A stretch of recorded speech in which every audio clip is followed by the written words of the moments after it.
اور وہ شرارت بھی نیکی میں تبدیل ہو گئی۔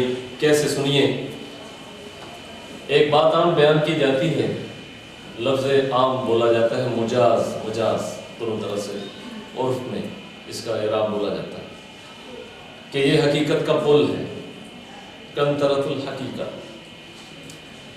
اب ایک آدمی چاند کا عکس دیکھتا ہے پانی میں، اور دوسرا آدمی چاند کو ڈائریکٹ دیکھتا ہے۔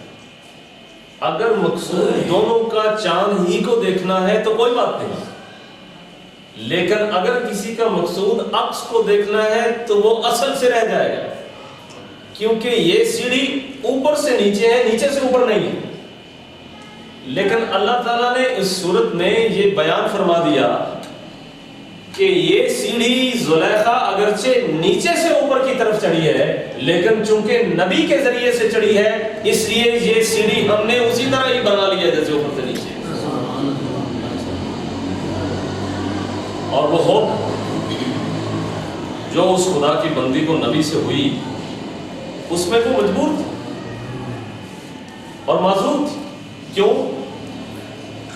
کیونکہ حسن حقیقی نے جناب یوسف کی صورت پر جلوہ گری کی، اور جب شہر کی عورتوں نے تانا دیا کہ زلیخا کو کیا ہو گیا کہ ایک غلام پر عاشق ہو گئی، یا تو وہ حضرت یوسف کو دیکھنا چاہتی تھی اس بہانے سے، یا وہ اپنے حسد کا اظہار کر رہی تھی، یا جیسے بھی وجہ۔ بہرحال جب انہوں نے دیکھا تو انہوں نے کہا ان ھذا الا ملک کریم، یہ تو جیسے کوئی بندہ نہیں ہے۔ یہ جملہ بھی ان کی زبان پر حق کی طرف سے جاری ہوا، یہ جملہ بھی ان کی زبان پر حق کی طرف سے جاری ہوا، کیونکہ جس وجہ سے جملہ جاری ہوا وہ وجہ ہی حق کی طرف سے تھی۔ اب میں یہ کہتا ہوں کہ ایک حسن حقیقی کا جلوہ ہے جو جناب یوسف کی صورت پر ہے، دوسرا حسن حقیقی کا جلوہ ہے جو جناب محمد الرسول اللہ کی صورت پر ہے۔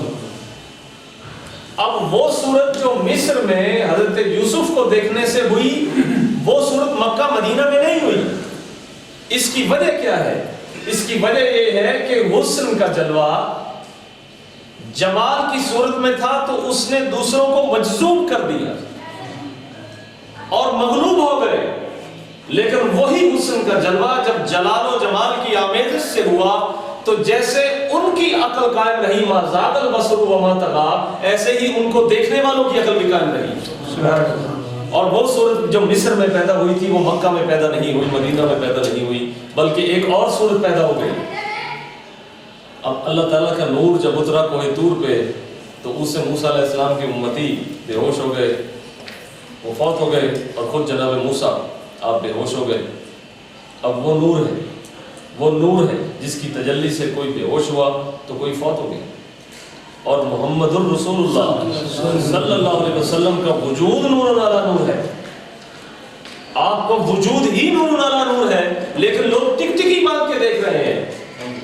تو حق نے فرمایا کہ جب میں تجلی میں نے کی کوہ طور پہ تو کوئی نہیں دیکھ سکا، لیکن جب نور علی نور کو دنیا میں بھیجوں گا تو ان کی صورت کی ترکیب ہی اس طرح سے بنا دوں گا کہ جو دیکھ رہا ہے وہ دیکھتا ہی رہ جائے گا، اور اس کے دیکھنے کی تڑپ اور جلن اور احساس اور محبت کبھی ختم نہیں ہوگا۔ اس لیے جنہوں نے ان کو اس اعتبار سے دیکھا جس اعتبار سے دیکھنا چاہیے تھا تو وہ دیکھتے ہی رہ گئے۔ اب جب ان کو قبروں سے اٹھایا جائے گا تو یہ نہیں ہو سکتا کہ جناب محمد الرسول اللہ کی صورت ان کی نظروں سے غائب ہوئی ہو، کیونکہ جو شے آنکھوں میں سما جاتی ہے، جو چیز آنکھوں میں سما جاتی ہے، ہر در و دیوار پر وہی چیز نظر آتی ہے۔ سبحان اللہ۔ ایک منظر کو آپ دیکھتے ہیں جو نگاہوں سے دور ہے، تو وہ منظر جب اس وقت تک آپ کو نظر آئے گا جب تک آپ کی نگاہیں اس پر لگی ہوئی ہیں، لیکن اگر آپ اپنی آنکھ میں کوئی لینس وغیرہ لگا لیں تو جس قسم کا لینس ہوگا سارے کے سارے مناظر اسی طرح نظر آئیں گے۔ تو جنہوں نے رسول مقبول کو دیکھا تو انہوں نے آپ کو خارج نہیں دیکھا، بلکہ وہ نگاہوں میں سما گئے، وہ نگاہوں میں سما گئے۔ تو جب نگاہوں کے اندر ان کی صورت آ گئی تو اب انہوں نے جس منظر کو بھی دیکھا وہاں جلوہ محمدی دیکھا۔ یہی وجہ تھی کہ در و دیوار اور شجر و حجر ان کو جانتے تھے. کیونکہ عمر فاروق نے دیکھا تو عمر فاروق کی آنکھوں میں اور عمر فاروق کے ذہن میں وہ صورت سما گئی. تو جب وہ صورت سما گئی تو پھر انہوں نے دریا کو یہ خط لکھنا تھا کہ خدا کے حکم سے اگر تو بہتا ہے، سیلاب آتا ہے تو رک جا، رک جاتا ہے تو بہنے لگتا ہے. کیوں؟ پیچھے طاقت اسی صورت کی تھی جس کو دیکھا. تو جس نے دیکھا تو وہ اس کی آنکھوں میں وہ سما گئی، اور جس نے نہیں دیکھا سو اس نے کچھ بھی نہیں دیکھا. کیونکہ وہ ایک جلوہ گری تھی، وہاں پر جذب کی کیفیت طاری ہوئی اور ان کی زبان سے نکلا کہ ان ھذا الا ملک کریم. اور آپ کو یہ بتاتا جاؤں کہ یہ بات کفار عرب نے بھی کہی ہے، لیکن وہ آپ کی صورت کے اعتبار سے نہیں کہی بلکہ اس کلام کے اعتبار سے کہی ہے کہ جو آپ پر اترا ہے. اس لیے حضرت یوسف کا یہ معجزہ تھا کہ جس پر ان کی حسن کی جلوہ گری ہو جاتی اس کے پاس آگے سے کوئی جواب ہی نہ رہتا. لیکن اللہ نے اپنے محبوب کے لیے یہ معجزہ قرار دیا کہ تمہاری صورت، تمہاری سیرت تو معجزہ ہے ہی، تمہارا معجزہ بھی اسی طرح کا کر دیتا ہوں تاکہ تمہارے امتیوں کو اور دوسروں کو یہ خبر ہو جائے کہ جناب محمد رسول اللہ کا سب سے بڑا معجزہ وہ کتاب ہے جو ان پر اتاری گئی ہے، اور جس کا اقرار کیا انہوں نے ما ھذا کلام البشر. وہاں کہا تھا ان ھذا الا ملک کریم، یعنی یہ کوئی بشر نہیں، یہ تو کوئی بزرگ فرشتہ ہے. اور یہاں پر یہ نہیں کہا کہ یہ کوئی بزرگ فرشتہ ہے، اس لیے کہ یہ بھی بات تھی کہ جب عیسیٰ ابن مریم علیہ السلام آپ مردوں کو زندہ کرتے تھے تو آپ کو خدا کہا گیا، لیکن یہاں پر آپ کے دوست آپ کی نظروں کے سامنے شہید ہوئے اور ان کو زندہ نہیں کیا گیا تاکہ اس امت سے یہ کبھی عقیدہ پیدا ہی نہ ہو کہ آپ خدا ہیں. آپ کی نظروں کے سامنے آپ کے چچا کا کلیجہ چبایا گیا، لیکن ان کے کلیجہ چبانے کے عمل کو نہ روکا گیا نہ ان کو زندہ کیا گیا تاکہ اس امت میں کبھی یہ چیز پیدا ہی نہ ہو کہ آپ خدا ہیں، اور یہ بھی کبھی پیدا نہ ہو کہ آپ خدا سے جدا ہیں. یہ بھی کبھی پیدا نہ ہو. چنانچہ دونوں عقیدوں کو درست رکھنے کے لیے یہ سارا عمل دہرایا گیا.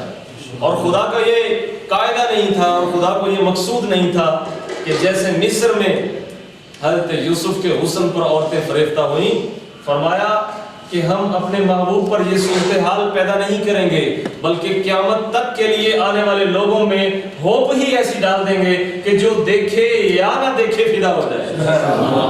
نعرہ تکبیر، نعرہ رسالت، نعرہ رسالت، عظمت و شان مصطفیٰ. ایک بات جو حضور آتے آتے ذہن میں آئی اور کاغذ پہ لکھ لیا کہ اتنا حافظہ نہیں ہے کہ یاد رہے، لکھ لیتا ہوں تو سبق سنا دوں گا.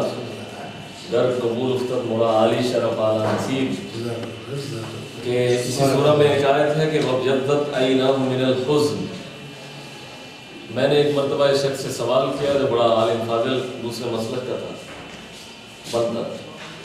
میں نے کہا یہ حسن کیا ہے؟ اگر تم یہ کہو کہ یہ حسن بیٹے کی جدائی میں تھا تو اس کا مطلب یہ ہوا کہ نبی ایک مخلوق اور بیٹے کی جدائی میں اتنا رویا کہ نابینا ہو گیا، بجائے یہ کہ وہ عشق الہی میں روتا، بیٹی کی جدائی میں روتا رہا کہ نابینا ہو گیا. زبان خاموش اور علم کا دروازہ بند. اب کیا ہوا؟ وہی بزرگوں کے فیضان، نظر کا جو فیضان ہوتا ہے چونکہ وہ اللہ کا ہے اس لیے اس کا مقابلہ تو ہو نہیں سکتا. میں نے کہا بیٹھو کہ میں تمہیں بتاتا ہوں کہ یہ حسن کیا ہے. یہ حسن کیا ہے؟ یہ بات تو درست ہے کہ جس کو یہ حسن لگا ہے اسی کو پتا ہے کہ یہ حسن کیا ہے. لیکن کبھی یہ ہوتا ہے کہ جس کو اس حسن کی جس نے چاشنی چکی ہو، جو اس کے پاس بیٹھا ہو تو اس کو بھی پتا ہوتا ہے کہ یہ حسن کیا ہے، کیونکہ پاس بیٹھنے والے کو صحبت کا اثر ضرور ہوتا ہے. بیٹھ میں نے کہا بتاؤں کہ یہ حسن کیا ہے. حضرت یوسف پر جو حضرت یعقوب کی نگاہ تھی تو وہ اس لیے تھی کہ یوسف عام آدمی نہیں ہے، یہ وہ مواد اور یہ جو وجود ہے اس پر خدا کی تجلی ہے۔ تو چونکہ یعقوب علیہ السلام کی نظر اللہ کی طرف سے تھی اور خدا کی تجلی یوسف علیہ السلام کے وجود پر تھی، اس لیے جب آپ حق کے پاس گئے تو حق سے، حقیقت سے مجاز کی طرف آئے۔ یہ وہ عشق تھا، یہ وہ رجوع تھا جو خدا کے لیے، خدا کی طرف سے خدا کے بندے کے لیے تھا۔ تو اس لیے یہ کہنا ہی بھیجا ہوگا کہ یہ محبت مخلوق کی تھی، یہ اسی خالق کی محبت کا ایک جذب تھا اور ایک حزن تھا جو اللہ تعالیٰ نے ایک صورت انسلی کے اندر رکھ دیا، اور وہ جناب یوسف کا مواد اور وجود۔ اس لیے اس پر یہ بات کہی ہی نہ جائے کہ یہ بیٹے کا عشق تھا، یہ عشق حقیقی تھا جو بیٹے کے وجود میں کیا جانے لگا، اور عشق حقیقی کے اس جذب کی وجہ سے اور اس کمال کی وجہ سے یہاں تک یوسف پہنچے کہ وہ فیضان جو نگاہ کے وسیلے سے حضرت یوسف کے وجود میں تھا، حق نے فرمایا کہ تو نے چونکہ یوسف سے اس لیے عشق کیا کہ یوسف پر ہم نے تجلی کی ہے، اس لیے یوسف کی قمیص تمہارے پاس آئے گی تو وہ نگاہ دوبارہ سے لوٹے۔ اب چونکہ ہمارے لیے نگاہ گئی ہے تو ہمارے ذریعے سے ہی نگاہ لوٹے گی، اور چونکہ اگر یہ بظاہر یہ ہوتا ہے کہ یوسف کی جدائی میں یہ بصارت گئی ہے تو پھر یوسف کے ملنے سے ہی لوٹے گی، کیونکہ یوسف کی وجہ سے گئی تو یوسف کی وجہ سے ہی لوٹی، بشرط اب معاملہ واضح ہو گیا۔ فرمایا یوسف کی وجہ سے نہیں گئی اور یوسف کی قمیص کی وجہ سے نہیں لوٹی، وہ نگاہ ہماری طرف ایک محبت اور عشق کے درد کی وجہ سے گئی اور اسی کی وجہ سے واپس لوٹی۔ اس لیے جو نبی کا اور مقرب کا جو وجود ہے وہ خدا کی تجلی سے خالی نہیں ہے۔ اگر ان کی جدائی کی وجہ سے بصارت گئی ہے تو انہی کی قمیص کی وجہ سے بصارت لوٹ آئی ہے۔ یہ خدا کا ایک انتظام ہے، یہ خدا کا ایک طریقہ ہے کہ وہ واسطہ بنا دیتا ہے، ذریعہ بنا دیتا ہے۔ اب یہاں پر مجھے ایک بات یاد آ رہی ہے اور یہ میرا چیلنج بھی ہے، عرب و عجم میں چیلنج ہے، اس آیت سے میں کرتا ہوں اور اس کا جواب نہیں ہے۔ ایک آدمی یہ کہتا ہے کہ خدا کے ہوتے ہوئے غیر کی طرف توجہ کیوں کرتے ہیں؟ جب خدا ہے تو غیر کی طرف توجہ کیوں ہے؟ مسئلہ یہ ہے، مسئلہ اصل میں یہ ہے، یا رسول اللہ، یا غوث اعظم، یہ ساری باتیں بات کی، بنیادی اعتراض یہ ہے کہ خدا کے ہوتے ہوئے غیر کی طرف توجہ کیوں ہے؟ خدا کے ہوتے ہوئے غیر کی طرف مدد کیوں، استمداد کیوں ہے؟ خدا کے ہوتے ہوئے استعانت کیوں ہے؟ خدا کے ہوتے ہوئے توجہ کیوں ہے؟ خدا کے ہوتے ہوئے محبت کیوں ہے؟ خدا کے ہوتے ہوئے رجوع کیوں ہے؟ خدا کے ہوتے ہوئے طلب کیوں ہے؟ خدا کے ہوتے ہوئے شوق کیوں ہے؟ خدا کے ہوتے ہوئے ارادت کیوں ہے؟ مسئلہ اصل میں یہ ہے۔ اس کا جواب آپ کو قرآن شریف کی ایک آیت سے دیتا جاؤں، اور یہ بھی حضرت کا فیض ہے کہ آپ کی وجہ سے حضرت لوط علیہ السلام کے بعد جب فرشتے آتے ہیں، ایک رستے میں میں نے نوٹ کیا، اور اس سے پہلے ایک اور بات بھی کہتا جاؤں کہ یہ بیٹے کی قمیص کی وجہ سے باپ کی بینائی کیوں لوٹی؟ کیا بیٹا باپ سے بڑھ جاتا ہے؟ بیٹے کی قمیص سے باپ کی بینائی لوٹ رہی، حالانکہ باپ کی قمیص سے بیٹے کی بینائی لوٹنی چاہیے، کیونکہ بیٹا تو باپ کو ہدیہ ہے۔